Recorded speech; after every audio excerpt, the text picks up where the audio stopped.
back to the third season of The Dish. As always, I'm Jalen Russell, joined again by Jalen Gray, giving you the latest from the NBA this week.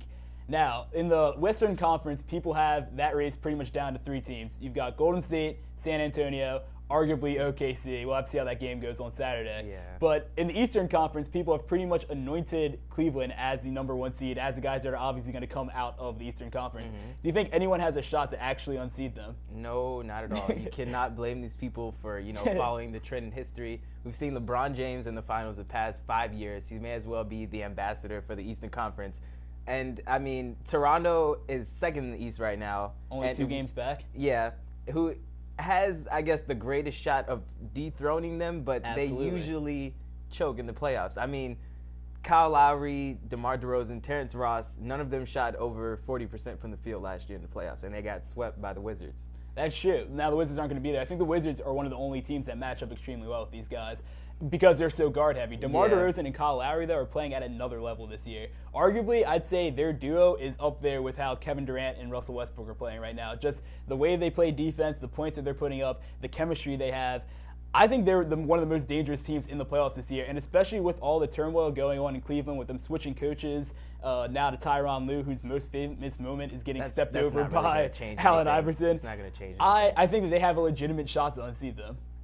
I don't think so. I think that Cleveland always, vamps up their defense during the playoffs, and I think Toronto never lives up to their potential.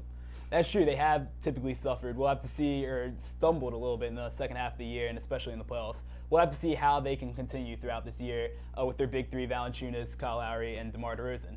But moving on, the ESPN all-time ranks that they've been putting out these last couple weeks have been completely ridiculous in some spots. Yeah. But one of the most horribly egregious mistakes that I think they've made is putting Steph Curry at number 23 already, not even 7 full seasons into his NBA career. What do you think about that? I mean, I definitely think that ESPN trolled the world and the internet definitely by putting him 23rd on the list. Yeah, of course, Michael Jordan. But I'm actually not that upset. I'm not that upset at it. I mean, he's 26th all-time in three-point field goals. I mean, we've already conceded that he's the best shooter all time, like off the dribble, catch and shoot. That's true. Any way you want to play it. And I don't really see you getting upset over KD, who's actually a spot ahead of him, but is 70th on that same all-time three-point list. Because KD does more than just shoot 2 more years threes. Experience. KD does more than just shoot So does threes. Steph Curry. But all I'm saying is, all right, so you've said so we're on this show. being completely reactionary to what he's done in these last 2 years.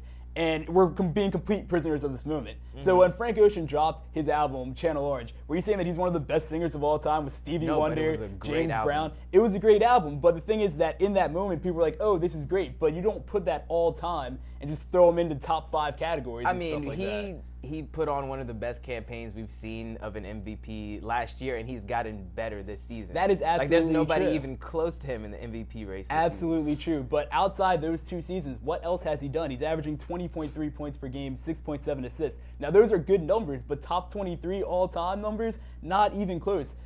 He hasn't won anything outside of those 2 seasons. How can you put him up there already? I just know he's on his way to being one of the greats, and he's a shooter. Shooters don't really lose their shots. I mean, usually when we see a player, deteriorate, we see it because of their athletic ability. D-Wade. But this guy, that's true. Stop taking shots at D-Wade. But Steph Curry is a shooter. He's always going to be able to catch and shoot. Like, he could be 40 years old and still be in the league, like a Ray Allen. That's true. And to your KD point, at least KD has won 4 scoring titles. Now, Steph Curry will probably win his first one this year. Kevin Durant is also going 50, 40, 90, so he's an efficient shooter. He's one of the best scorers in the league. Steph Curry, outside these 2 years, has won absolutely nothing. Not a scoring title, not an MVP, not a championship, nothing. And he hasn't even been 50, 40, 90. How can we put him top 25? This is absurd. Now, I'm not saying he won't be there in the end, because I think that on this trajectory, that's why I'm okay with this. On this trajectory, he might finish further ahead than this. But right now, we cannot put this man in the top 23.